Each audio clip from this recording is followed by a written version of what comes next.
going on, everyone? It's Pancake Day, and I've got Gabby back on the podcast, this time by popular demand.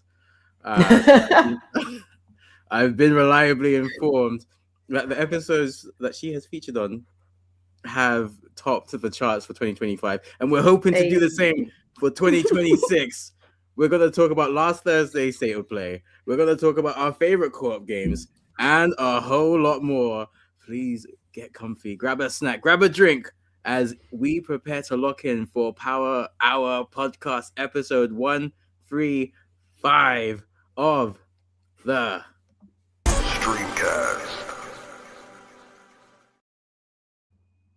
Hey, welcome to the Streamcast, bringing people together through gaming since 2018. I'm joined by Gabby. How are you doing?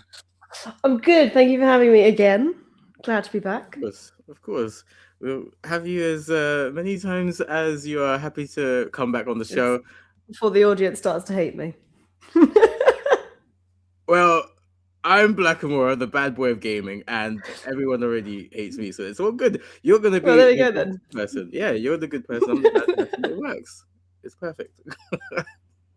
We've got so much to talk about because this is our first episode this year. Mm-hmm. And so we're in the middle of February, and there's a lot that's happened.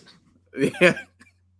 And namely, last Thursday, we got a State of Play, and that is how I managed to get you on the Streamcast the first time, because on that one, Wolverine announced with a release date. Mm-hmm. Welcome in, Mr. Reds. Hope you are good. So did you catch last week's State of Play, and what were your thoughts? I did. I had to break it up into chunks because this was actually a pretty hefty State of Play at over an hour and a half. Didn't manage to do it in one sitting because didn't have an hour and a half last week to watch it, but managed to do it in chunks. I was both impressed by some things, but not blown out the water, if that kind of sums up. There were some fun announcements, but there wasn't anything that I was absolutely, oh my god, I need to get that right now, other than the games that we already knew about. That's very fair. I would agree with you. I think it was a 6 out of 10. Like, it was not the worst State of Play, not the best State of Play. It was a good one. Like, we got some announcements that I really liked. There was some stuff that just didn't speak to me at all. So I was just like, all right, cool. Piss break. I liked how it started. I thought it started really strong.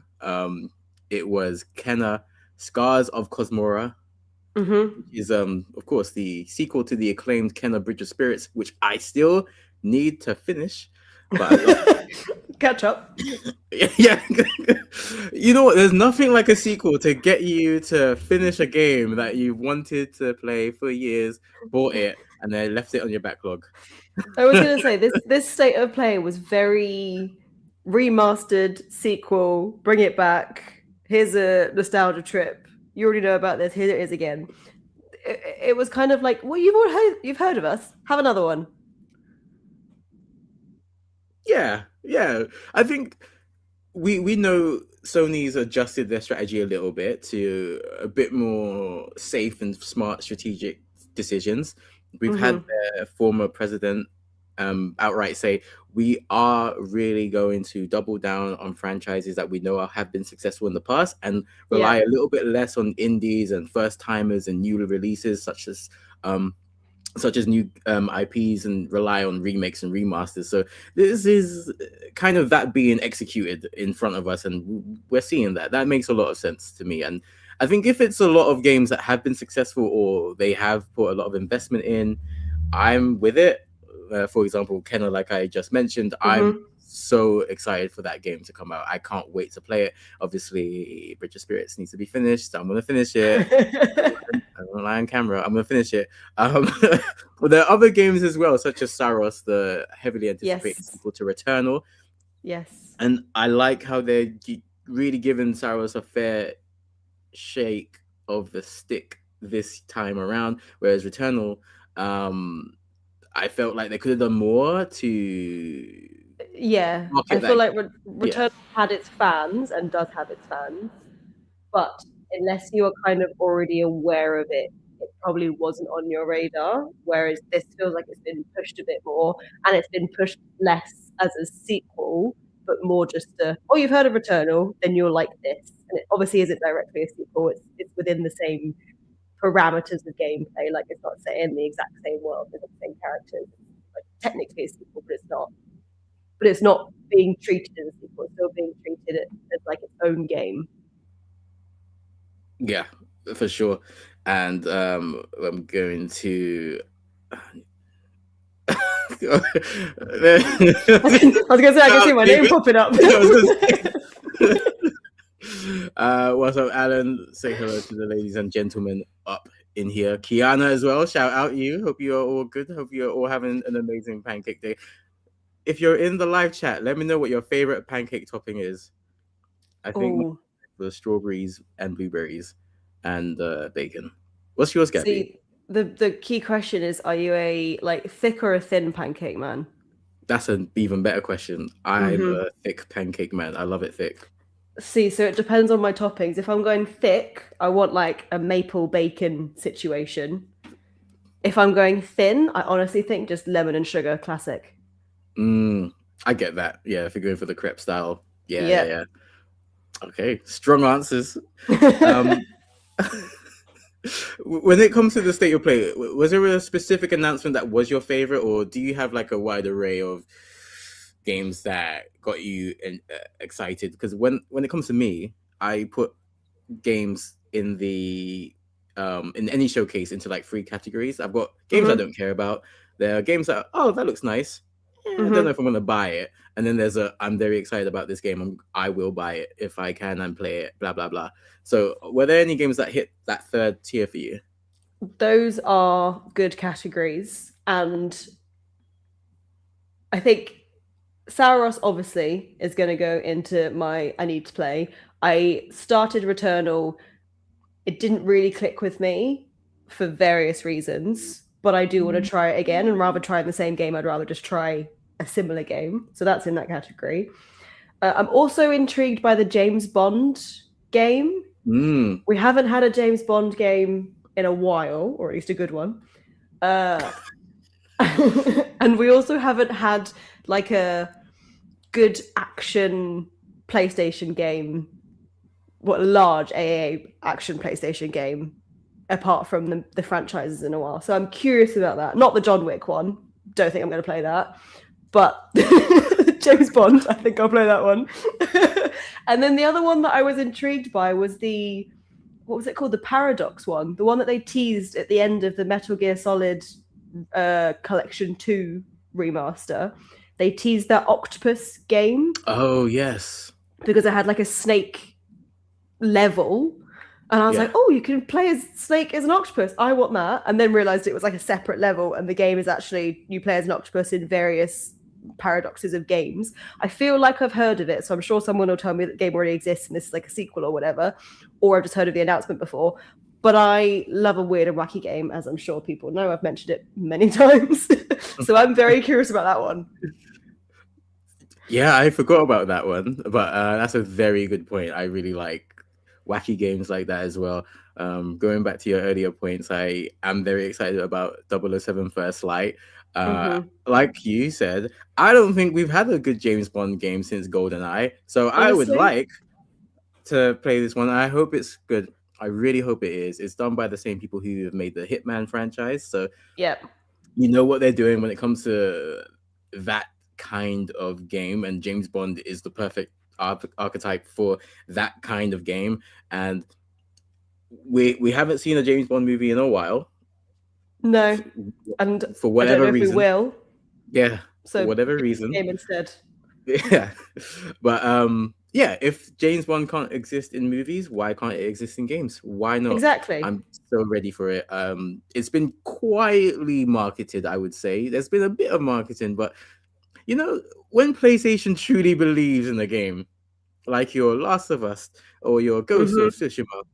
Or your God of Wars, the way they will market the hell out of that game, you won't go 2 days without seeing a screenshot or a trailer or an interview with a voice actor or a dev. But when it comes to other games that they're not so confident about, there's less maybe effort, care, and attention put onto that game. And I wonder whether it's a self-fulfilling prophecy of you haven't told enough people about this game, or you haven't told people enough about this game. So can you blame it for not being as successful as your other ones?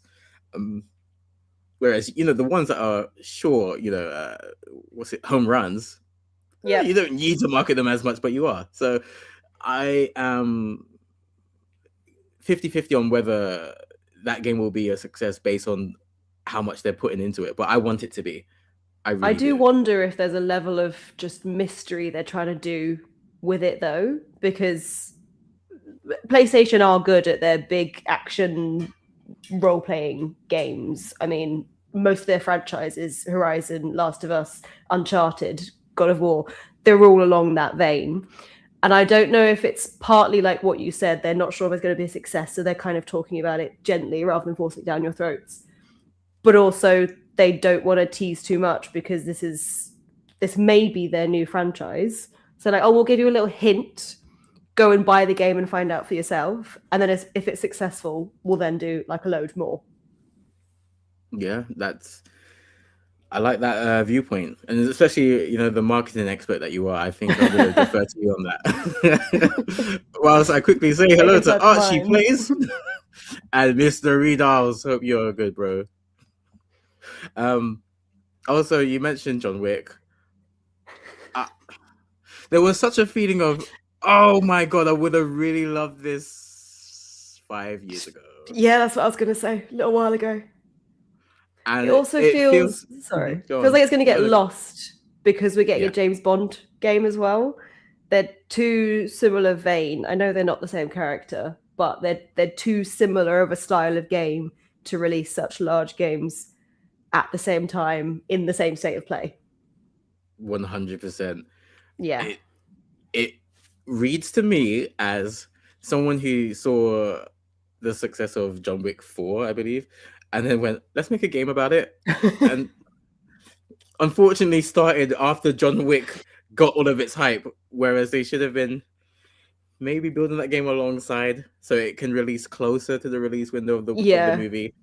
Not so what that it reminds has a me movie of? tie-in storyline, but also like it can reach more of an audience. Yeah, when there's people that aren't necessarily gamers, but they like a game, and they'll watch something that they think is really cool, like a movie or a film, movie, the same thing, or a TV show, and they'll go, oh, that'd be sick if it was a game. And then as a gamer, you're like, I don't think it would be. It works as a film, but it wouldn't really work as a game. I have a feeling John Wick was one of those where someone in the boardroom was like, I've got an idea. John Wick, the game. And everyone's clapping along. They're like, oh, yeah. Someone in the corner's being like, we've already done that, mate. Maybe don't do that. Maybe, yeah. And then it got passed, and now we're getting a game. And it's too late now. Yeah, exactly. I know, I've got my list because I'm trying to remember what else was announced. Yeah, hit me with your list, yeah. the one of the games that came up that I never actually played the original. It came out quite a few years ago, but I saw the trailer in this state of play and was reminded about the fact that it was a game, was Control Resonant. Did you ever play the original Control? I didn't. I got Troy a copy of Control for his birthday a few years ago, and I think he liked it, but I never played it myself. Because I remember watching the trailer for the original Control and being like, oh, that looks like a fun concept. And then kind of like Returnal, it sort of fizzled out, and like no one I knew played it. My brothers didn't play it, so it never came back into my life. And then I watched this trailer and I was like, oh yeah, that game existed. And now they're making a sequel. Okay. Yeah, I really like the Control Resonant announcement, especially because that's a very good point you mentioned about the parallels between Control and Resonant and Returnal and Saros, where the first release is very cool, but doesn't quite resonate with me, whereas these sequels, they do seem a little bit more my vibe. Control Resonant is more of a melee game than I guess the original, which is more of like a shooter. That very much speaks more to me. And yeah, Resonant looks a lot more my cup of tea. So I'm very much going to keep an eye on that one and follow its development journey. Yeah, the small snippet they played of the gameplay going up the wall and fighting the, oh, I guess you want to call them aliens, monsters, whatever they're called in the game, in that style, I agree, is very much more me than we need to walk down a road and shoot someone. That's not my sort of game. Yeah, there's something about like the stand and shoot, which isn't for me. Yeah. That's why we haven't mentioned those games. Yeah. Mr. Redals asks, have you seen the Hitman speedruns? Some just look like a scene from John Wick. I haven't. I mean, see, there you go though. If another game already looks like the one that's coming out, you've kind of said it all. Yeah, like Hitman is completely presented in a similar manner as well, with like the smart attire as well. So Yeah, and it's a franchise that has really captured that essence perfectly in a video game form. So it's going to be hard to improve on it. it is, and I think Hitman has gone through its own journey of, I couldn't tell you when the first one came out, but popular and then dipped. And then all these streamers picked it back up again with all the new releases, and now everyone knows of it. So you're trying to release a similar game to Hitman whilst it's at another peak. Yeah, it's quite the battle, especially in this day and age where there are multiple avenues of video games being successful. Of course, you've got sales, and then you have players, and then playtime, and then you also have streamers and content creators. So there are many different ways to measure success of a video game, and I think that's a very good point in terms of games can also witness a renaissance if a lot of creators just pick it up. Sometimes you have like that influencer who plays a game and everyone's like, oh, I never knew that, or oh, I want to experience that for myself. So yeah, you see games that come in waves and experience that. And another game that is potentially going to experience a renaissance is Rayman with their 30th, yes, I forgot about that. 30th anniversary release. I know my business partner Troy and my long-term friend was very excited about that one, and I've seen a lot of people taken to Twitch to stream Rayman again. So I'm very excited about that. The Rayman game I remember, I'm pretty sure it was a 3D one that existed on the PS1. So I want that one. This 2D platformer, I'm very happy for, but it doesn't resonate with me. So really, I'm waiting. I'll play it, but like it's not like, oh my god, this is my childhood. It's not. Oh no, I am in the other camp. The original Rayman was my childhood. When they brought up the simple snippet of the like home screen where he's on the front in the purple background, I went on a nostalgia trip. The mosquito level, which I could never complete because it was so bloody difficult. I'm going to be one of the first people to buy the Rayman remastered plus museum, as they called it, when it comes out. Well, it's out right now, so I can't wait to see you enjoy Rayman. I want to know if you can finish the story and beat the mosquito level that young Gabby could never do. I wonder if I don't think I actually ever completed the game, you know. And also, I say when it is released because I'm less of a digital girl. I'm more of a physical copy person because, you know, there's not enough space on PlayStations. So when it's released physically, I'll get it. But I don't think I ever completed it the first time around. I was too young and got frustrated. This time around, I will be. Yes, you've grown a lot more in terms of the motor skills and patience. And... Well... Oh, okay. All right, fair enough. I was trying to be a hype man here. I was like, what is this? It's like when they re-released the Crash Bandicoot series for the new consoles. I haven't finished the remastered versions because I can't complete them. They're really difficult. Oh, fair enough. So, not saying my motor skills have got better, but I'd like to think they have. You know what? I believe in you. You got this. Thank you. That's all I need. And you mentioned weird and wacky games with the octopus snake. I saw a weird and wacky game that featured a chicken, and It was called Project Windless, I believe. There was a chicken that was fighting another animal, like a snake or something. And my first thought was, what in the chicken run is this? I can't believe they've got Kratos that looks like a chicken. And I'm going to steal a joke from Faheen, my good friend. So if you're watching, this is to you. He called the game Cock of War. And I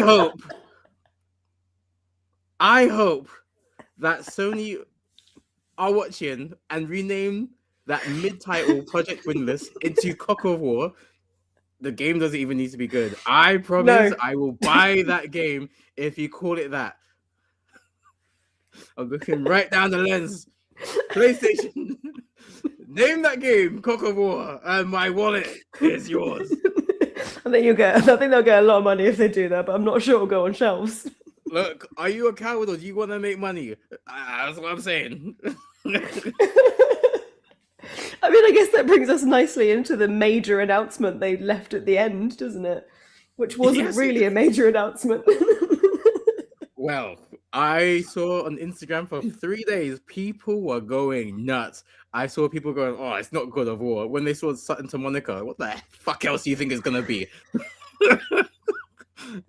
People losing their shit. People were, I don't know if you've seen, there's this one random black guy back in the day called Jalen who tried to go Super Saiyan and he recorded it and put it out on the internet. No. Okay, never mind. There was a kid who tried to go Super Saiyan. Didn't go well. And there was another creator who basically was trying to go Super Saiyan because he saw God of War and he was like going nuts. And when you say it wasn't a major announcement, I think that guy would disagree. I only say that because I feel like when people picked up on the fact, as soon as that one appeared with half the logo, I feel like as soon as that appeared, everyone was suddenly like, oh my God, it's going to be a God of War announcement. It's going to be major, blah, blah, blah. And obviously, a trilogy remake, it's fantastic. Don't get me wrong. I will probably get it and I will play it. But I think people were expecting the announcement of a new game. I mean, we did technically get a new game, but it's like the prequel platformer thing. That might be for some people. That's not for me. But I have a feeling a lot of people were like, oh my God, we're getting the next God of War 4. It's going to be amazing. That's coming. They said it's coming. It's Project Whiplash or whatever they said it was. Whiplease. Cock of War, like you said. But that isn't what they announced then. So I think for me, it fell a little bit flat. Not bad, but a little bit flat. You know what? That is completely fair, and I hear you. But I put out an episode last year with someone who is no longer part of Streamcast, and we celebrated 20 years of God of War. And I can't remember if I said this verbatim, but I basically said something along the lines of, I think they should remaster or remake the God of War Greek trilogy. And if Ares or whoever in charge of PlayStation does that, my soul is theirs. I didn't mean it. You said it on camera. But I might have to pay up. Yeah, you said it now. So this is a quote. You can't use this in court. But my point is, they have done it. I have wanted it for a year. I feel like this is one of them ones where a lot of people who enjoyed the original games for the first 20 years of God of War, we were celebrating that last year to mark 20 years. And we were saying stuff like, oh, I hope that they release the Greek saga again. And we did get a lot of peripheral announcements. So we got like vinyls, we got artwork, we got memorabilia, and we were like, yeah, this is fine, but we really wanted the games. This is quite disappointing. And what I gather is they saw all of that and we're like, okay, let's remaster the trilogy, which is why we got the announcement now as opposed to last year. I think they've been working on it and I'm very excited about it. I am happy to wait a year.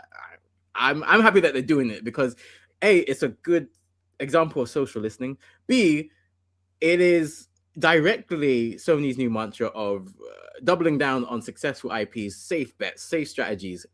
So why wouldn't you do it with one of your most popular franchises now, one of PlayStation's mascots? If there was a Mount Rushmore of PlayStation IPs, I think Kratos would be up there.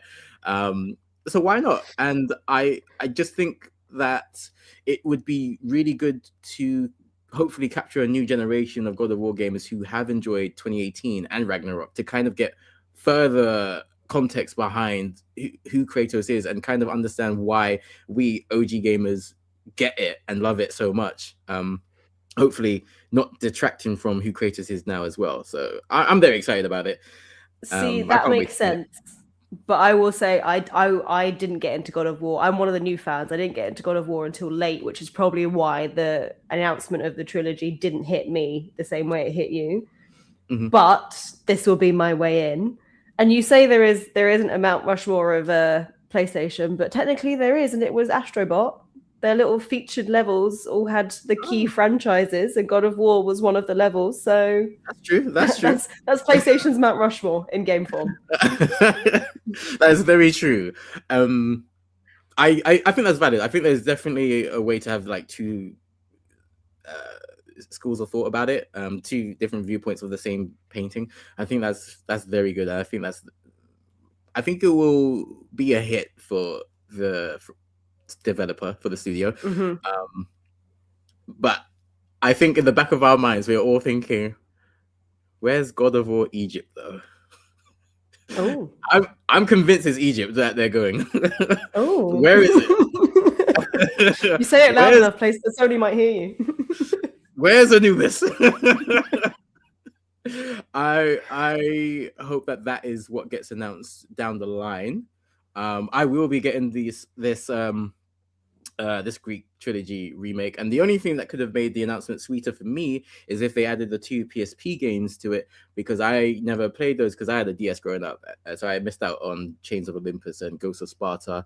I do think fans of God of War should be able to experience those games as well, because the little parts I have played of those games I really enjoyed. The state of play did end on a sour note for me, because then they announced they were saying all this cool stuff about, oh, we got a new game, we got a new God of War game, and I was like, oh, sick.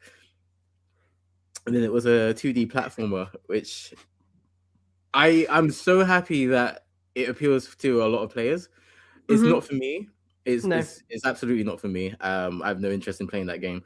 I might watch a let's play, maybe. There's a lot of good lore. You get to learn a bit more about like Atreus and Kratos' relationships before he becomes the God of War, which I think is really important for anyone who's like really into the lore. It just doesn't say God of War to me, like the gameplay. No. And there has been some controversy because the game is marketed as a multiplayer game, like a 2-player game, but you have to beat the game to unlock multiplayer. And they don't say that. Funny which is that. really bad. Which is really, really bad. And I do think whilst I love praising and saying everything that's good about video games, I think it's also important to equally call them out and criticize them without, getting, personal or, ridiculous or radical. I do think that's something that I can safely call them out for without being vilified. It's funny you say that, actually, because again, I've mentioned this before. I'm a big fan of the Yakuza series, Like a Dragon series. I have finally finished Like a Dragon Infinite Wealth, and with most of the Yakuza / Like a Dragon games, once you complete the game, you can go on to New Game Plus. In fact, with most games, not just the Yakuza series, New Game Plus, where you play with the same upgrades, tools, blah, blah, blah, all of that stuff. Everyone knows what New Game Plus is. I wanted to unlock the achievement for this game, for New Game Plus, because all you got to do is start New Game Plus, you get another achievement, a gold achievement. But I realized that New Game Plus isn't included in the original game. They have packaged it. There is a DLC for an arena, like a battle arena that you can buy. But inside that DLC, they've also put New Game Plus. So unless you buy that DLC, you can't play the game with the same tools. So they're basically making you pay for New Game Plus. Not a fan of that at all. I think that is very crass. I think that's really bad. I want to say unprofessional, but that's not the right word. I think it's capitalist greed. It is. It's microtransactions at its finest. There you go. It's the ugly side of modern gaming, because now you can fix your games post release and you can update it and fix stuff, but you can also slide little things here. I I had a similar example with Lies of P, which is my favorite PS5 game, but I think they announced DLC last year or the year before, and I wanted to play it, but DLC was locked in a certain part of the game in between like the middle and the end of the game, but I had already beaten the game, so I couldn't play DLC. So I have to play the whole game again, get to that point, and then play DLC. See, On that's stream, like I they've found that gone out. two different tactics. In my case, they've just basically gotten rid of the replayability unless you pay. In your case, they're making you replay because you've paid. I'm not sure which one's better out of the two scenarios. Either way, you're slightly ruining the gaming experience, because I'm not getting either the ability to play again, or you're forcing me to play again in order to experience something that I thought I would get with the original experience, but I've now not got. It's a sink of either money or time, or in my case, time and money, because I bought the deal and I have to pay through the game, which took me like 60 hours. I ain't doing that again. No, especially if it's towards the end. Yeah. So that is trash. For example, I don't appreciate that in the slightest. I do think it's quite fair for gamers to call studios and developers out for stuff like that, which I think are nothing more than underhanded tactics to try and squeeze more money out of their customers, which games are very expensive now anyway. Oh yeah, the general price for any major game is extortionate. If you then want to add on all the microtransaction bullshit, like skins and costumes and extra weapons and all that bullshit that comes with it, plus DLCs, you're looking at a very hefty amount. It's not then fair to make these extras either be unplayable or take things from the original game and put them in an extra, or not even give people the satisfaction of an extra being worth paying for. Like some DLCs nowadays are basically a level that you've played with a different skin, but you're paying 25 quid for it, rather than it being a new experience. Yeah. I don't play a lot of DLCs, as you can tell. Neither do I. Mr. Redal says, I missed the days of paying for a game once and you get the full experience. 100%. That's exactly it. Back. I will say though, on the DLC topic, they announced Ghost of Yōtei Legends for the 10th of March, and I'm all about that. Because it's segue. Let's go. I'll go through like the rest of my stuff really quickly, and then if you have anything more to add to the state of play, you can. Dead or Alive 6 is going to be free to play. I'm very excited about that. Yep. And they have announced a new project, which I presume will be Dead or Alive 7. Very exciid about that. We presume. Yeah. You never know. It's a DLC. 6.5. Oh wait, that's Street Fighter. Sorry. Beast of Reincarnation is set for the 4th of August. I think the funniest joke that Game Freak has ever pulled is the fact that they can actually make a good game that is interesting and unique. I think it's so funny they've been trolling us with Pokemon Violet and Scarlet. And whatever else they've got, ZA or Legends. I think it's so funny. I'm here for it. It looks really good. I actually remarked it looks like a few Korean games. It looks like Lies of P a little bit. It looks like Stellar Blade in terms of presentation and graphics alone. It does look a bit more complex in terms of gameplay than your average Game Freak game, and I can't wait to check that out. I don't know if I'm like at buying stage yet, but I'll follow the development journey of this. I'm intrigued. Marathon looks shit. Sorry. And I'm sorry if that offends anyone. It's just this game PlayStation have been marketing for like 6 months now, and I'm just like, I don't know who this is for. I don't know. I don't think I know a single There's person who is excited about there's this. some 16-year-old somewhere that is buzzing for it. You know what? Maybe they found their market, Yeah. but it's not gonna land for me. 0%. Like, all right, I hope it ships. I hope it does so well. It's just not for me. I just what was that game, Concord? It What, the feels one like, that was taken down after a month?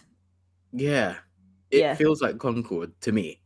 I might be completely wrong and out of touch on that, but personally, that's what it reads to me. I But mean, on a positive note, right. I don't remember it. it got a lot of time. I think I must have skipped it. It got 15 minutes of that hour-long presentation.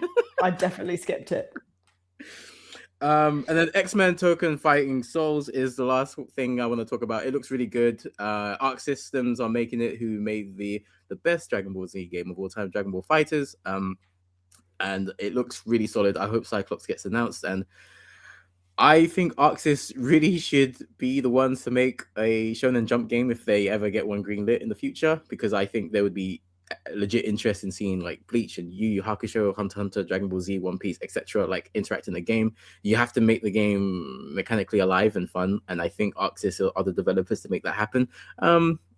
I really want to see a Marvel versus Capcom 4, hopefully in the next few years, but I'm happy with this for now.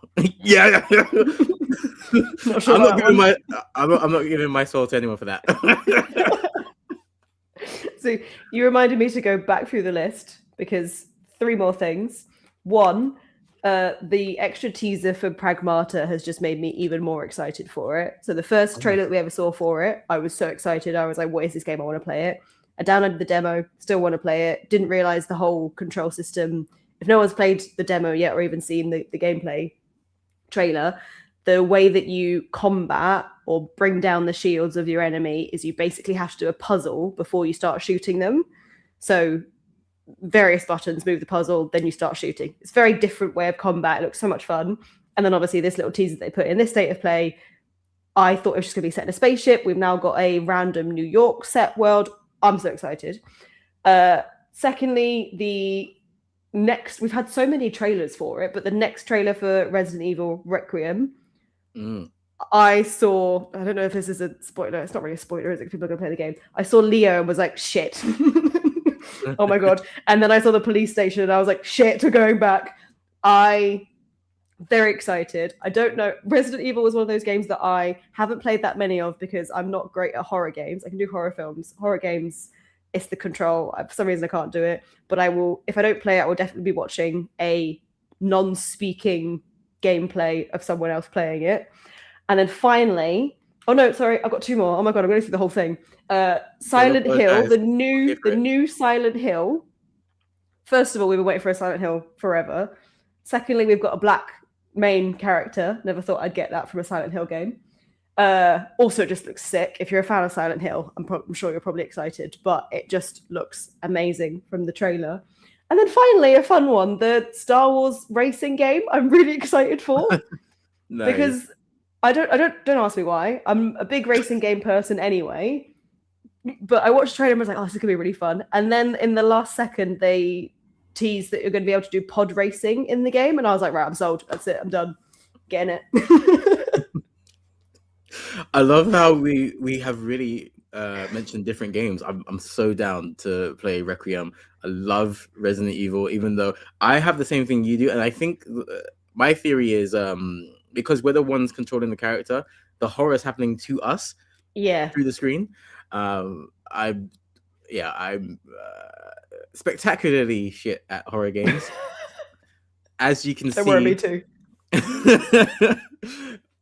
As you can see, when I play the first 3 hours of Reanimal on this very channel, I get spooked a lot, and it's like stop motion, not stop motion, but it looks like very clay characters from the same guys who created Little Nightmares 1 and 2 before they split off from the studio. Really, really good game. And you talk about puzzles in Resident Evil. This game has got so many puzzles, and it doesn't hold your hand. The game forces you to think and use your senses and try to work things out. It's such a good game, and I think Resident Evil Requiem is going to be equally as good. We are here for a jam-packed year of video games. I know, got really excited. Offloaded everything of State of Play. I don't think there was a game that we didn't mention there. I don't think so. Yeah, I do want to ask you though. There have been rumors that there's going to be a follow-up State of Play in May, where they are going to give a bit more attention to games like Wolverine, GTA 6, and God of War. Do you have any thoughts about that? And would you like to see any other games announced? If not, I don't think so, because like we mentioned before, the last State of Play that we had back in autumn time, my number one game from that it wasn't even, because it was announced 2 years ago, then we heard nothing, then it was re-mentioned again in autumn, was Wolverine. I've always been a fan of superhero games, but good superhero games. So they're like the Batman PlayStation games, like Gotham City, there's 3 to 4 plus a VR one, I think, as well, that I've never played.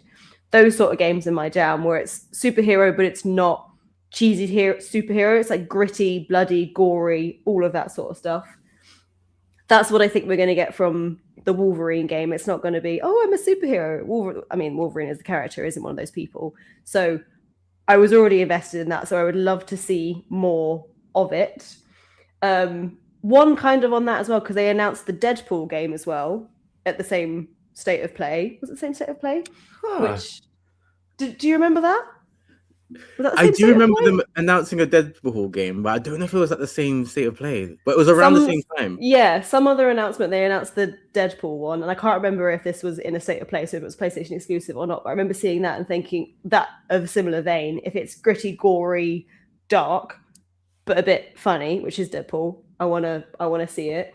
GTA at this point has been talked about for God knows how many years. We've had so many jokes of, oh, they've done this before GTA 6 even came out. Like, I'm over it. Once the game comes out, I will play it. But at this point, I don't really care about what you're going to tell me. Just release it and we can play it. Obviously, you're on the God of War side, but that for me will just be a fun little announcement. I won't have much to say about that. And I don't think there's another, or at least off the top of my head, there isn't another franchise or game that I remember seeing and thinking, I really want to hear more about this. And I don't know if it's just because I've been so exposed to so many new games, my brain can't think of anything outside of those, or if I think I've just exhausted other games for now and I'm waiting for something new, i.e. something that we've not heard of, not a non-existing franchise. That's fair. Yeah, you know what? I think that is maybe a good place to be. Like, just kind of have an open mind and see if they can wow us. But a lot of the games that were mentioned are games that we either already know about, or it's to be expected that they're going to come out with something else. So yeah, maybe they can surprise us with something that we have not had any idea about, like with Wolverine, a few years ago. Let me know in the chat or in the comments which games would get you excited, or think one up if it's not been discussed ever, which would get you out of your seat in May's rumored State of Play. I've really, really enjoyed having this conversation about the State of Play on this podcast, and in my humble, unbiased opinion, I would say this is one of the best gaming podcasts out there. And it's not just me saying it, because a million podcasts are saying it, because we at Streamcast have been crowned one of the best 40 gaming podcasts in the UK. Love that. The mic is picking up perfectly. And not only did we make the best 40, we made it all the way to 25. That's right. Streamcast has been ranked the 25th best gaming podcast in the UK. And that's amazing. It's a great way to start 2026. But you know what that means? We have 24 ops that we need to dethrone on the way to becoming the best gaming podcast in the UK. So I'm going to need everyone to believe in me as I believe in the Streamcast, as we take that climb one step, one pod at a time. I don't know when, but I do know where, and I do know what, and the what is number one, and the where is on top of this and every other list. Let's go. Hey, if there's 24 above you, that means all you got to do is beat 2 a month, and by next year you'll be at top. Quick maths. Simple That's enough, the right? marketing mathematics brain right there. And thank you, Mr. Redals. Yes, yeah. I am very, very proud of that. It's been a long time I've been working on this podcast, and it's good to see some positive recognition. It's good to get the flowers while you're still going. You know what I mean? Like a lot of times people don't give you the flowers until you're gone. I'm here to kill that mindset. Give the flowers while they're still alive. Take the flowers. And exactly, take the flowers, smell the roses, and in a very unpainful, very natural way, I'm going to segue into co-op games, because video games, I think, are the best medium on the planet right now, and you can enjoy video games by yourself or with others. Rhiannon was the perfect example of that. You can play that solo, or you can play online or couch co-op with your friend or your family in the same room as you. But Gabby, what are some of your favorite co-op games that you've ever had the pleasure of experiencing? Now, this is a difficult question because we kind of talked about it on not the last pod, but the first pod I did with you, where we spoke about how the landscape of gaming has changed. And like you said, that a lot of people game online together now. It's not necessarily like couch co-op, which is the term that's used now, whereas that was just co-op back in the day. And like the PlayStation, because we talked about the PlayStation 2, that was it. The multi-tab to connect, 6 controllers or 5 controllers, 4 controllers, whatever it was at once, so you could play multiplayer. I don't play that many co-op games now because of that. I don't have online. I've said before, I'm not really an online person. Couch co-op games, they are coming back. I think gaming companies have realized that people do just want to sit down with their friends, their partners, their families. This is obviously not including platforms like Nintendo that I know are still capitalizing on people being in the same room together. I'm speaking more PlayStation, Xbox. But couch co-op is coming back. People want to sit in the same room as their, like I said, friends, family, partners, and play a game and experience it together, rather than having to have the whole setup of microphone, headphones, controllers, online, Wi-Fi, all of that. So before I go back in time, I am a big fan of the oh my god, I've completely forgotten the name of the studio, but the guys that do Split Faction, A Way Out, It Takes Two, those games, which I think are probably the most popular couch co-op games currently, because they've really brought the excitement of a 2-player game. It's not just a game that you can play 2-player. It is a game that is purposely made 2-player, and there's 2 different channels and each person has a specific role, rather than it being one of those games where, it is a single-player game and you can add this person if you want and they kind of are just there. Which reminds me of like Sonic on the Sega was technically a 2-player game. It's not a 2-player game, where the main person would play as Sonic and the second controller would control Tails. If you died, you would fly, you would hover above him. If Sonic then ran off, you would then be stuck hovering above Sonic's head and you wouldn't get to play again. That was it. So when I was little, my brother would play Sonic. He'd be like, it's 2-player. We can play 2-player. And I would play as Tails and I'd get left behind because I didn't really know what I was doing. And then I'd be like, you ran away from me. And then I'd fly back onto the screen, not realizing that I wasn't in control anymore. And he'd be like, no, you're there. And I'd be like, okay, I'm flying now.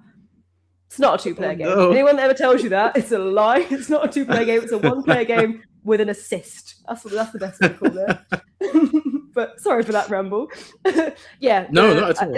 Is it Torchlight Studios? I don't think it is that does. Oh, it's Hazelight Studios. Thank you, Hazelight Studios, that does the 2-player games now. I think they are smashing it, and you can tell they're smashing it because before Split Faction came out, everyone was just waiting for their next game. Mm-hmm. And then Split Faction came out and everyone's like, this is amazing, give us another one. Like, what else have you got? So while I try and think of some good co-op games that I played in the past, I'm going to leave you with those to talk about. Of course. And I do think that is the quintessential game archetype for modern day co-op games. I think Hazelight Studios have done an amazing job. They're the pinnacle right now of multiplayer games. And yeah, I do really like the brave decision to be like, you cannot play this game by yourself. You have to find someone to play with. I don't care who, but you better find someone. I really like that because instantly it's unique and it sets it apart from everything else in the market. And the most important part for me, the games are actually good. So It Takes Two is such a fun game, and I really need to finish that. But yeah, I need to find a new partner to play that game with. So whilst I'm on the hunt for that, I also want to play Split Fiction because that's such a good game. It's such a good game. I've seen it. The amount of Easter eggs that are on the game.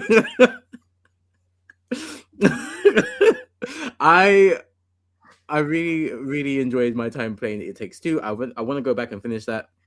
And then I want to go on to finish Split Fiction. And like you said, I think it is the ultimate seal of approval from the number one judge of video games, the players. When they finish a game or when your game releases, the first question is, when's the next one?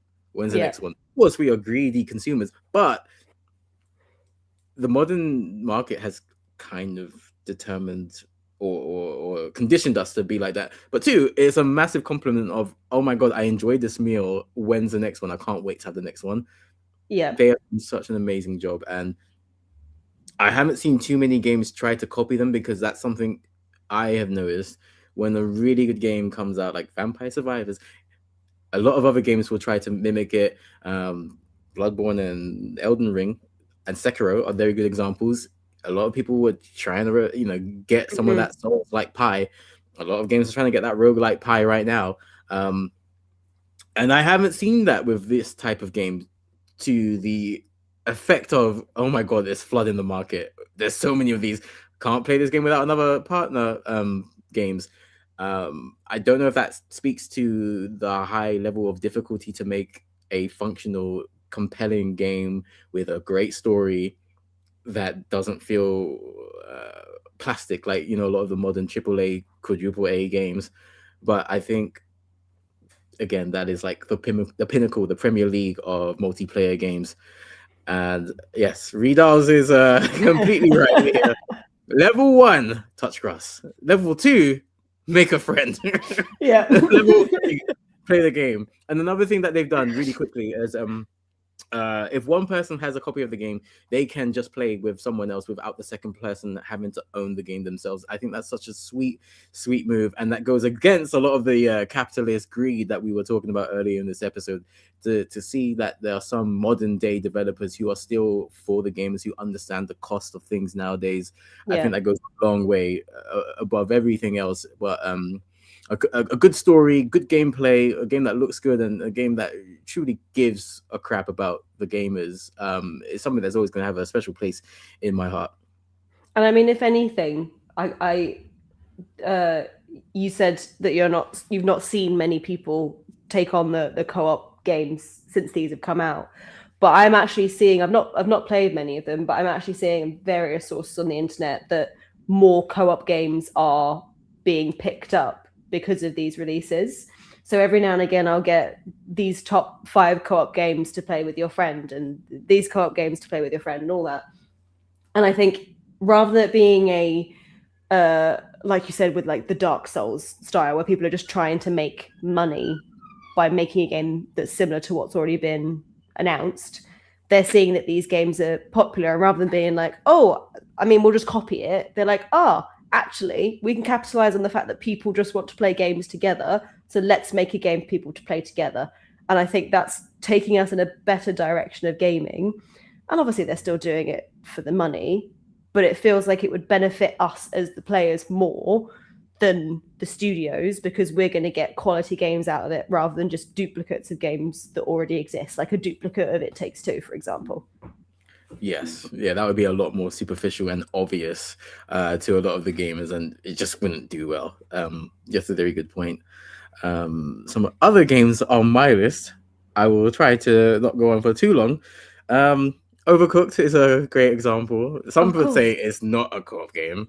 I think it is. It's a chaos co-op game. Anyone that says it isn't a co-op game, have you tried playing that game alone? Then shush. Now there are some Gordon Ramsays I'd like to say. I know quite a few who have. I remember one time doing a stream with Mr. Midas, who is a great guy, and he was fully on Gordon Ramsay settings. He was shouting at us. I remember Tech Jammer was there, and he cussed him out because he started throwing plates in the bin. He was fucking up so many levels for us, and Mr. Midas was like, "Oi, get it together! All you need to do is cut the fish. Stop fucking up!" And hey, we did get 3 stars. But at what But cost? there's never been another stream with those 2 creators. I'll put it that way. Yeah. Not on my platform. I'm not allowed to play Overcooked with people I know because, you know, similar reasons. Well, I remember how you were with Pico Park. That was one that I was actually going to bring up. It's on my list. For anyone that doesn't know what Pico Park is I believe a Switch only game, unless maybe you can get it on the PC as well. I think you get it on PC. Where you play as little cats, elephants. Still not sure what they are. It's like a pixelated game. It's very fun. You basically have to traverse a level from A to B, cross-platformer, and you can play up to 6 players, I think it is, and you like stand on top of each other and whatever. But it's one of those rage bait games where, as Mr. Riddell said, elephants. There we go. It's one of those rage bait games where if one person touches something wrong, or if you go wrong, you fail the level, and it's very easy to go wrong. And I remember me and Andy playing this with one of our colleagues from work, and I might have got a little bit competitive to the point where one of the levels we were chanting 1, 2, 3, 4 in rhythm to make sure that we completed the level on time. What is that? Cooperation. Yes. That's not part of the game. That's us as human beings going, we need to work together to play this game. It's beautiful. It's the beauty of humanity. And we won't talk about the fact that Gabby cussed out several people multiple times. Doesn't need to be mentioned. No one needs to know. It doesn't need to be mentioned. That's a very good point that you mentioned. If one person messes up, it messes up the entire level for everyone, and everyone needs to start again. So either everyone completes the mission, or everyone is stuck on that level. So it doesn't matter, you know, if the varying levels of skill or ability, everyone must complete the level together. That's a true co-op. It's a co-op in every sense of the word. Yeah, I love that game. I can't believe I forgot about that. Honestly, if anyone hasn't played it, I highly recommend you finding a group of friends, no context, and telling them you're going to play Pico Park together, and just see what entails, what follows. Honestly, it's one of the best co-op games I've ever played. It did so well at one of our games nights back in the day. It will always get a good reaction, and people get into it. Even people who aren't like gamers, self-professed gamers, they get into it because whether you're watching or whether you're playing, it just immerses you, and that's just a 10 out of 10 game for me. What else did you have on your list? So I mentioned Overcooked for a specific reason because Isaac, who was my original podcast co-host and still a very good friend of mine, we had a very fiery moment one time that thankfully will never see the light of day because Isaac forgot to record the footage. I don't mind blaming Isaac on that one. It was his fault. But there was a specific day in 2019 before the pandemic that we were playing Overcooked, and Isaac decided to be a troll, and he decided to burn everything, take the fire extinguisher, not use it, and spin in a circle singing, oh, what's the name of that song? Danger, danger, high voltage. When do we touch? When do we kiss? And I lost it and just told him to shut the fuck up for 5 minutes straight. And the other members of Streamcast were there at the time, and they thought it was hilarious. I thought it was the worst gaming display I have ever witnessed in my life. And thankfully, that footage will never see the light of day. I apologized profusely to Isaac afterwards because it was not nice. It was. That was really bad. See, of in me. those But situations, you've either got to join the troller or become, excuse me, become angry like you. So I remember another case of Overcooked where I think I was playing with my little brother, and I don't know who else we were playing with, maybe older brother and someone else. And my little brother decided to just start chucking cucumbers. Just stood in the corner and chucked cucumbers. He wasn't doing anything else. The whole place was covered in cucumbers. And my first instinct was to just go over and can you slap in the game, or you can push them, or whatever, push them you out of the can way. slap, yeah. But instead, I then went over to whatever the thing that was next to it and just start chucking food at him. And then that set my older brother off, who then just started chucking food at us. I think it was the 3-minute level. We were all just chucking food across the room. We still managed to get 1 star somehow because we'd still submitted 1 dish before all of that. But yeah, if that happens, just join in. What you got to lose? That is hilarious. I probably still will crash out. I won't lie. So. Right, so let's play Overcooked on the next stream then, yeah? I'll start chucking at you. So, it's funny you say that. One of the games nights that we had recently at Streamcast Club, we did play Overcooked. And there were a few moments where I wouldn't say insults were thrown, but I think I made it very clear that I questioned their ability to cook. So, I was disappointed. Remind me to not get into a kitchen with you. Look. I think I am such a fair guy, and I think I give everyone a chance. But when it's clear, then I look. I'm not a rage guy. I'm a calm guy. I'm nowhere near as bad as Mr. Midas. Nowhere near as bad as Gabby playing Pico Park. I knew that was coming out. And I will move on. I was going to say, if we got a game to move you on, I've got one.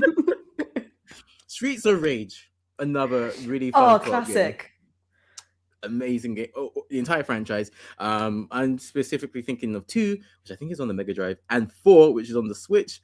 Really fun games that you can have friendly fire on.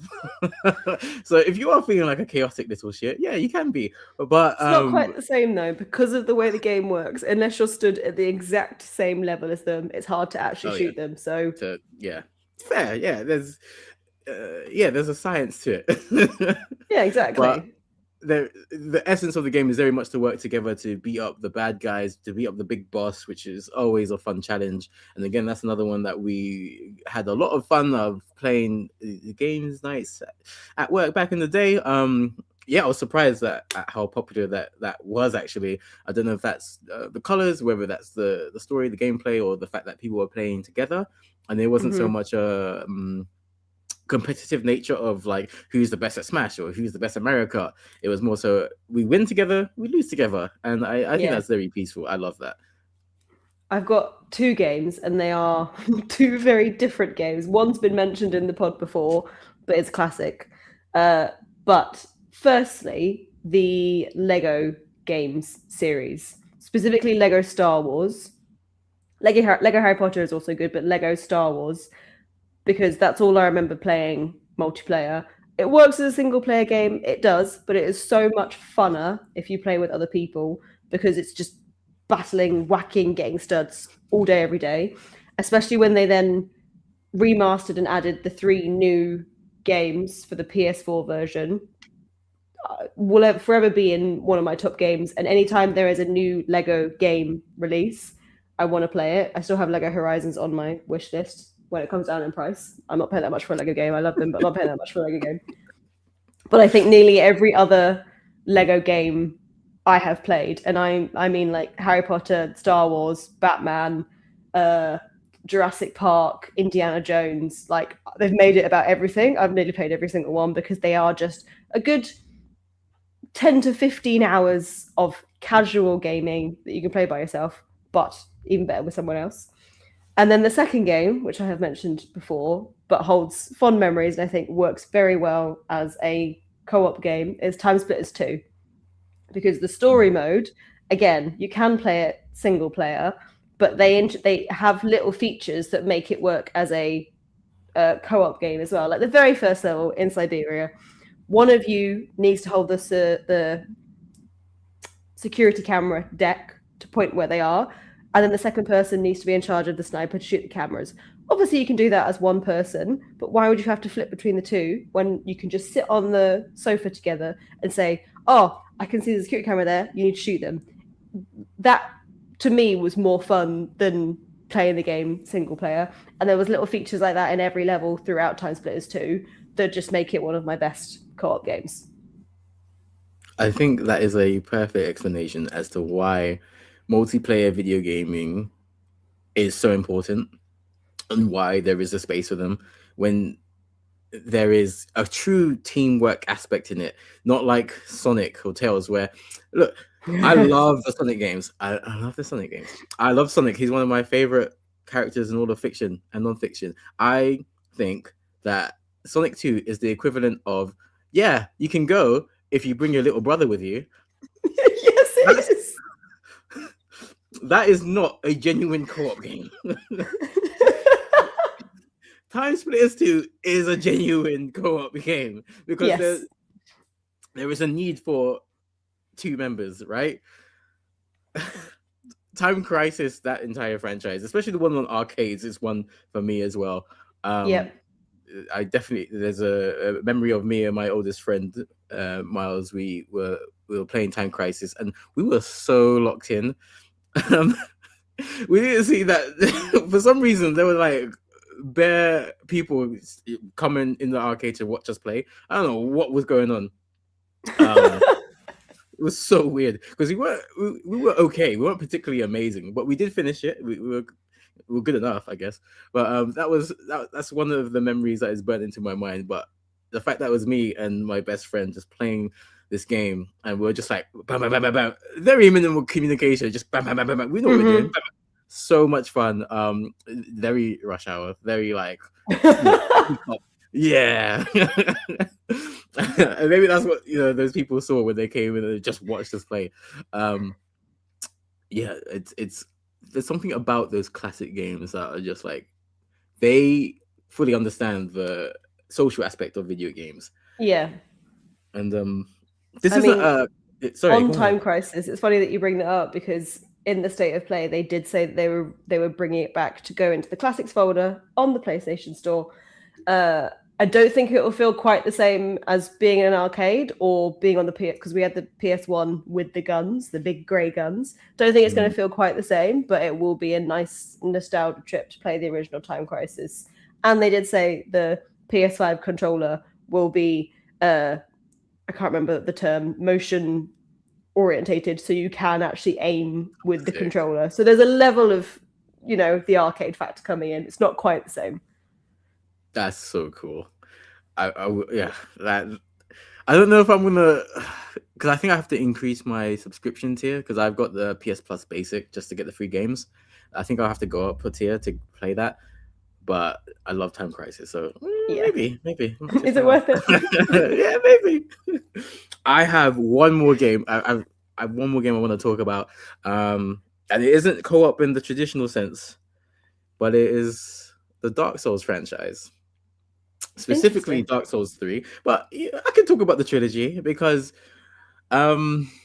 it comes with a bit of a story as well. If anyone isn't aware of the Streamcast or hasn't been following us for like the last 5-6 years, we've been streaming ever since lockdown, and I defeated the last boss of Ghost of Tsushima. It famously took me 125 attempts because I played it on hardest difficulty. And I did no side quest. So I was effectively level 1 going against the final boss. One of my good friends, who it is his birthday today, Sean, I believe he bought me Dark Souls 1, 2, and 3 with the intention of torturing me. But what actually ended up happening was we ended up playing the games together. So we were basically co-op. He would be like, I guess, my bodyguard, and we'd go through the game.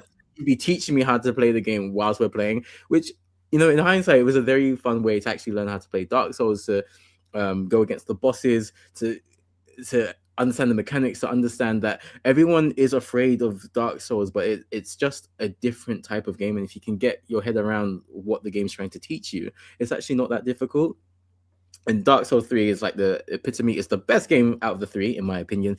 And Sean and Jordan, who I should shout out as well, we were like, if you used to watch WWE, we were like the Shield. We were the ultimate 3-man crew, and we could take down all the bosses together. By the time I got to Dark Souls 3, I could kind of hold my own. I guess if you watch Dragon Ball, I was like Gohan. At the start, I was like a scrub. And then when 3 came out, I was like, okay, I'm not as good as these two beasts, but I can hold my own. I could beat a boss by myself. So that was a real coming of age story when we finally defeated the final boss of Dark Souls 3.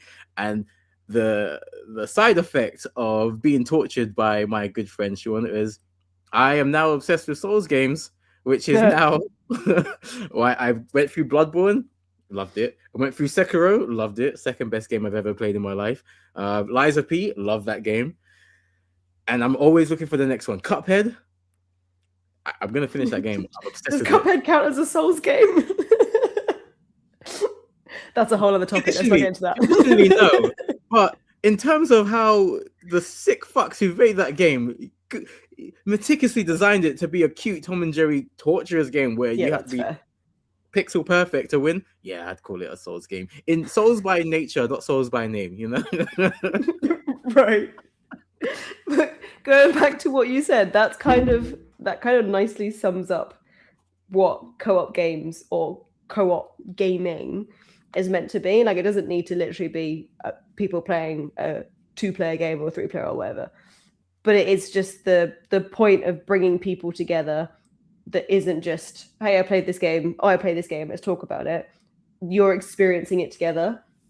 And I've had many instances where, both young and recent, where I've been playing a game or my brother's been playing a game, and we'll just go and sit in each other's rooms and watch them play the game, comment on it. If they can't do a level, you'll take over for a bit. Or if I can't do a level, he'll take over for a bit. And that is cooperative gaming in its finest. Whether the game was purposely made to be played that way or not doesn't really matter, but if it's bringing you together in order to play it, it can still count as a co-op game. 100%. Yeah. And co-op gaming, I'm so glad that you said it, because I agree, it's back, and more developers and more people are realizing that there is such a need to bring people together through gaming, because gaming is something that can be enjoyed by yourself, of course. And it's also something that can be enjoyed together, whether it's online or in person, because on the 5th of March, we are hosting our next Streamcast Club Night over at Zombie Games Cafe in Northwest London. It's back the first Thursday of every month. Bring your friends, bring the best vibes, because one of you people will have the opportunity to win yourself a Ghost of Yōtei jersey, thanks to our friends at Dyenamik, who brings March's Games Night to you. All you have to do is sign up on our Eventbrite page. There'll be a link in the description, and play blackjack with us with this unique God of War deck that is perfectly timed because of the announcements. Play blackjack with us, and you will be entered into a raffle to walk home with that jersey, which is as much as a video game these days. So you definitely want to definitely want to be in the running for that. I do want to say I love Dyenamik. I think the stuff that they make are genuinely so cool. So they make a lot of like gaming related stuff, like cards, playing cards and jerseys. So whether you want to support your favorite video game like a football team, they've got a ton of great stuff for like Street Fighter, for Ghost of Tsushima, for Cyberpunk, for God of War, etc. So they are a really cool gaming related company. And what's the buy-in? There is no buy-in. Look, Streamcast is for the people, and I am man of the people. It's not me saying it; other people are saying it. All you have to do is get a free ticket to Eventbrite, come through, play with us, and then you'll be entered into the giveaway. I have one last segment, Gabby. Oh, Are you okay. down It to? depends what it is. So it's just sometimes I go back through the podcasts that we've done in the past, to like get clips for the socials and stuff. And I remember Gabby saying, "Oh, you know what? I didn't do too great at the PS5 quiz, but if there was a PS2 quiz, I'd smash that." I gotta be careful So, what I say on camera. would you like to take on a PS2 quiz? Yeah, let's bring it on. Let's see if I can stay true to my words. I have spared no expense in making this quiz. Wait, that's the wrong one. Sorry, hold on. That is actually the wrong one. Bear with. Someone's put their PowerPoint There we skills to go. work. I'm a professional. There we go. All right. Oh, we upgraded. So it's gonna be real simple. And what's a passing grade? Let's find out. Okay. Question 1. Which year was the PS2 released in the UK? A 1998, B 1999, C 2000, or D 2001? I feel like I'm gonna fail at the first hurdle already because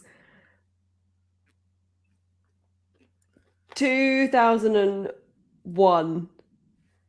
Final answer? Yes. Okay. Shit. It's 2000. Oh, see, you know why? Because in my head, I was like, we spoke about the 25th anniversary and it's 2026. So it's 2001. But we spoke about the 25th anniversary last year. Gabby. I don't know what year we're in, okay? Oh my. Gabby! I forgot we haven't spoken since 2025. In my head, it's just been 2026 all year. The logic was correct. The maths was terrible. I gave you a shout out as a math expert as well. I know, honestly. Okay. That's early jitters, early nerves. Mr. Riddell says, I'm done. I'm also done. I failed the first hurdle. Doesn't matter. Question 2 for the listeners and the viewers. How many PS2s have been sold worldwide? A, over 140 million. B, over 150 million. C, over 155 million. Or D, over 160 million. So, did we say that the PS2 is still the best-selling console of all time? Yeah.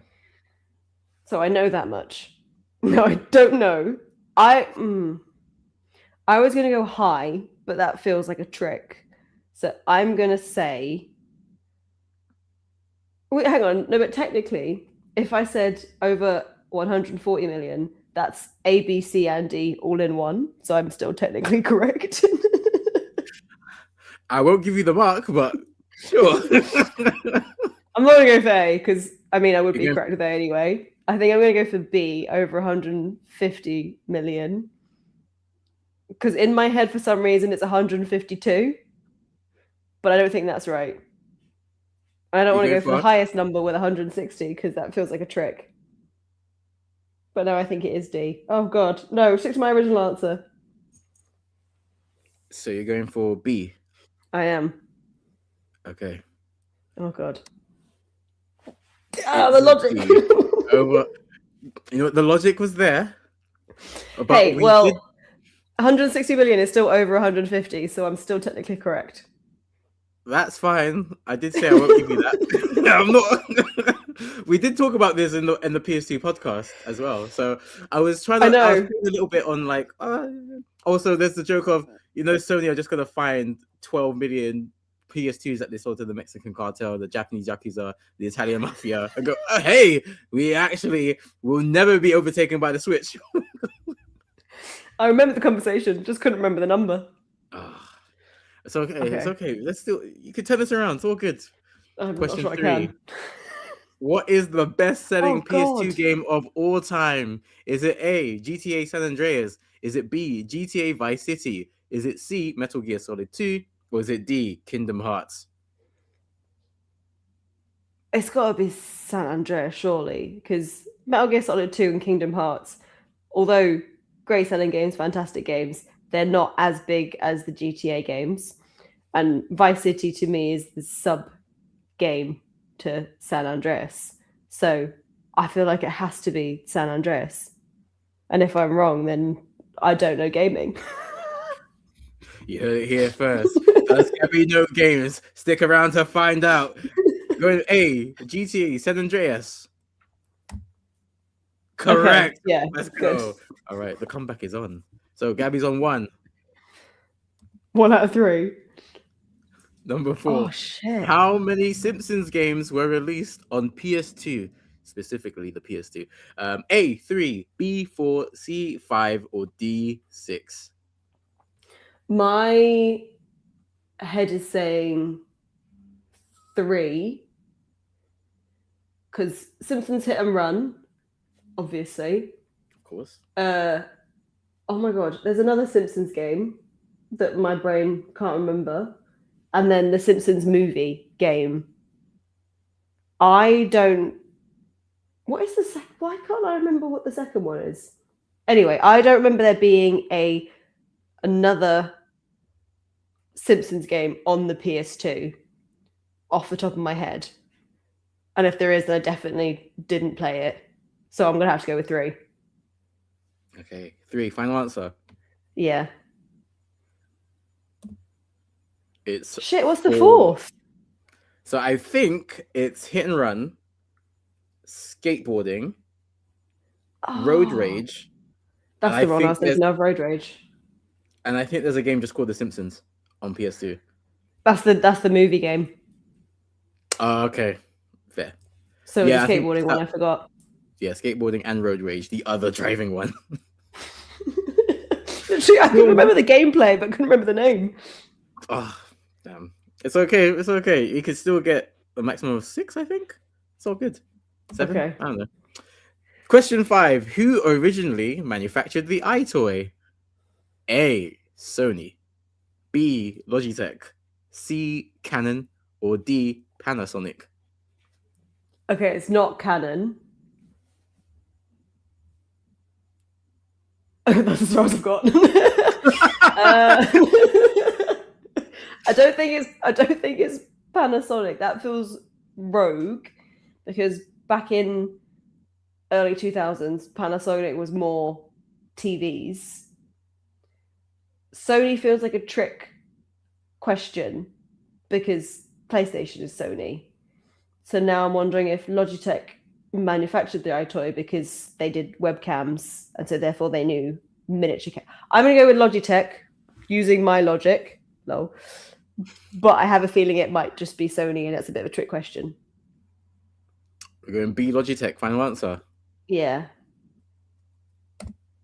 Hey, well done. That is so cool how you just logically followed the way I was choosing the options as well. That is exactly what I was like trying to set up. So I'm very glad you didn't fall for the Sony pitfall. And sublime. Chef's kiss. We're getting there. That's right. 2 out of 5. We are good. Next question. Question 6. Did Guitar Man sell more copies in Japan or the United States? That's a hard question. I don't know if Guitar Man even picked up in Japan. It's obviously a very Japanese game, but I don't know if it picked up in Japan and it didn't sell that many in the US. Oh my god. Is this just US? This isn't US and Europe. Just the US. This again feels like a bit of a trick one. I'm gonna go with Japan simply because it's a very Japanese game, and although there are fans outside of Japan, I don't think there would be as many as home country. Japan, final answer? Yeah. Fuck. It was the United States. Hey, the US is a bigger country. It is, but no one's played Guitar Man. To be fair, so I got that from someone who worked in the game. Actually, remarked in their book how surprised they were that the US sold more copies than Japan. So Oh, yeah, that is a fair statement to make from you. That's okay, a little interesting. bit of a trick question from me. Yeah, rude. Question 7. Which console has the most licensed video games? A, the PS2, B, the Game Boy Advance, or also B, the Xbox 360. Well, if I say B, I have 2 out of 3, right? Oh, goodness. I don't think it's the Xbox 360, simply because in my head, Xbox just doesn't have as many licensed games as other companies. Game Boy Advance feels like a rogue thing to throw in there if it wasn't for a reason. But the PS2 is the best-selling console of all time, also for a reason. So, although this feels like another trick question, I think I need to go with PlayStation 2. You're an A, PS2. I don't like when you like do that thing because it makes me feel like I've got the question wrong. I used to watch a lot of Chris Tarrant. Yeah, I can tell. A, final answer. Yeah. Okay. Hey, correct. God. 3. Yeah, I just thought these 3 have the most, like the largest recognizable libraries off top for like the average gamer that is our age. I think it does go in that order as well. PS2 has got like 1,500, I think. Game Boy Advance has got about 900. Xbox has got, I want to say 600, 800. Very rough estimates, but yeah, you're right. PS2. So PS2 quiz. Yeah, exactly. Because if I got that wrong, bloody hell. So Gabby's on 3 out of 7. Here we go. Next one. Which of these games came out first? This is question number 8. A, Burnout. B, Midnight Club 2. C, GTA 3. Or D, Need for Speed Underground. Oh my goodness. I think I'm going to discount GTA 3. That's probably wrong, but I've discounted it already. And I'm trying to figure out which of these gaming, oh my god, brain, driving games came first. Because I think Burnout came before Need for Speed. Need for Speed saw Burnout do well, and that came out. So it was between Burnout and Midnight Club 2. I'm going to go classic Burnout and really hope that I'm correct. A, Burnout. Final answer? Yeah. Oh, fuck. GTA 3. I can't remember what the actual windows are now. But I think it's like a month or 2 between 2 of the games. So yeah, it was a bit of a trick question. Okay. But That was a hard one. That was a very hard question. Yeah. That was a very hard question. But I tried to give various topics of like the general PS2, Guitar Hero Man, your game. I tried to be well rounded. Number 9. Which game introduced the Nemesis system? A, Star Wars 3. B, Harry Potter and the Chamber of Secrets. C, Lord of the Rings, The Two Towers. Or D, Shadow of Mordor. Now this is a full shot in the dark because 1, I don't know what the Nemesis system is, and 2. So okay. Oh yes, please. I will say, I think to maybe help, I think I am allowed to like tell you what the Nemesis system is. Okay. I think it's fair. I think it's unfair. Otherwise, it would be massive shot in the dark. Yeah. So the Nemesis system basically is when you get killed in a game by a specific enemy, and you are like revived, and you meet that enemy again. That enemy remembers you, and there's dialogue to that effect. So sometimes you get killed by an enemy, and they'll get promoted because they killed you. And then when you meet them again, they are tougher or they have more loot. So that's what the Nemesis system is. Then My second point was that I've not played any of the games. Oh no. Yeah. So hang on. No, I didn't play Star Wars 3. Harry Potter and the Chamber of Secrets. I have a feeling I played slightly, but don't think I owned. Think I played it on a friend's console. Never played Lord of the Rings, never played Shadow of Mordor. So this is going to be shot in the dark. And logic-wise, funnily enough, I was just about to discount Harry Potter, and then I realized that maybe they would introduce it because it's the no, discount Harry Potter. Ignore my logic. I'm going to go with Lord of the Rings, given the nature of Lord of the Rings. Either Lord of the Rings or Shadow of Mordor, but I've not played either, so I couldn't tell you. But I'm going to go for Lord of the Rings, given the nature of the story. And maybe they incorporated a Nemesis system into that game. Go in Two Towers. Final answer? Mm-hmm. Yeah. If it's bloody Harry Potter. Okay. Shadow of Mordor. So you did whittle it down to the right two. I'm pretty sure Shadow of Mordor is a Lord of the Rings game, so I was going to say Mordor is in Lord of the Rings, so yes. Technically I'm still correct, right? Yeah. I'm getting a lot of technical points. Can I have my actual points and my technical points? So I think you got 2 technical points, so we give you that. Yeah, thanks. So you're 5. You're really okay, so this was the trademark Blackamora tricky question, because obviously there were 2 Lord of the Rings options. And I guess the point of that question was to be like, okay, so it's got to be Lord of the Rings, judging by this logic. Which one is it? And yeah, of course, the one that actually has Lord of the Rings in the title. It's not that one. Yeah. Was the pitfall. But I think this is the last question. Didn't you create the quiz? I merely approved it. Question 10. Who developed Dog's Life?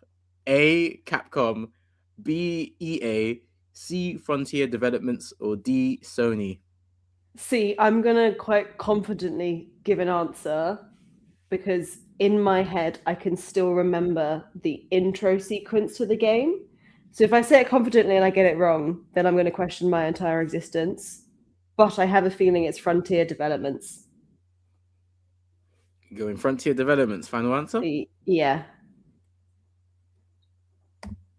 Yeah. Hey. I remember the intro. Well done. It is Frontier Developments. A nice one to wrap up the quiz. Let me stop sharing. Come on. Hey. Oh my God. Come on. Quick distraction. I got 4 real points and then 3 technical, I think, out of that. Yeah, so you got 4 actual and another 2 technical. So, depending on your point of view, you either got 4 or 6, which is still a passing grade. Mr. Redals is on your side. There we go. Thanks. Have some faith. I quite enjoy making these quizzes. I hope you had a good time playing that, Gabby. I did. It makes me question my status as a gamer, but it's all right. Nope, you are such a gamer. You're an absolute gamer. It's the first thing I said when I had Gabby on the screen. She is as much a gamer as I am, even more so. And I'm just a little trickster that likes to make these quizzes, and they're not going anywhere because the next podcast is on Monday, the 23rd of February, at a slightly later time of 8:30. It is 30 years of Pokemon, 1996, February the 27th. Red and green or blue, depending on whether you were in the West or East, launched into the world and birthed some of the most popular games, most popular franchises of all time. And I'm going to be developing a quiz just like this one to torture the pinnacle, the Premier League of Pokemon players to find out which one of them deserves to be at pole position on Monday. Don't miss it. It's going to be a lot of fun. It's going to be a lot of chaos. Wait, how do I get rid of this? There we go. Oh, wow. I'm such a professional. We have slightly gone over because we have so much to talk about. It's been a long time. It's the first time we've got Gabby on this year, but I'm very sure it won't be the last. Gabby, let the people know how they can support you. If you've got any projects coming up, yeah, let the people know about you. If anyone's listened before, I'm sure they're used to my outro. I don't have a gaming channel or stream or anything. I love watching other people, but I don't tend to do anything myself. So you can't really find me anywhere in terms of gaming. If you want to find my Instagram, I don't post anything gaming on there. I've given it in the last pods. Go give them a listen. You can listen to the end and you can find those. There you go, little teaser. Otherwise, that's me. I'm on the pod. If you want to talk to me, you can talk to me. I've said this before. I don't really play online, so you can't really find my gamer tag. But if you manage to, good luck again. I've mentioned that on the pod, so we'll see if anyone comes. Otherwise, I've been Gabby. Thanks. You've been Gabby. You've been great. I love how you put in like Easter eggs of if you want to find my thing, you gotta watch the older episodes because you find out who the true fans are. Exactly. And we've grown in terms of our fandom. Of course, we've got million podcasts saying we're the 25th best gaming podcast in the UK. But I've also noticed, I do the stats, that the percentage of non-subscribed viewers has gone down drastically. It's now at 25%. There was a time where it was 60%.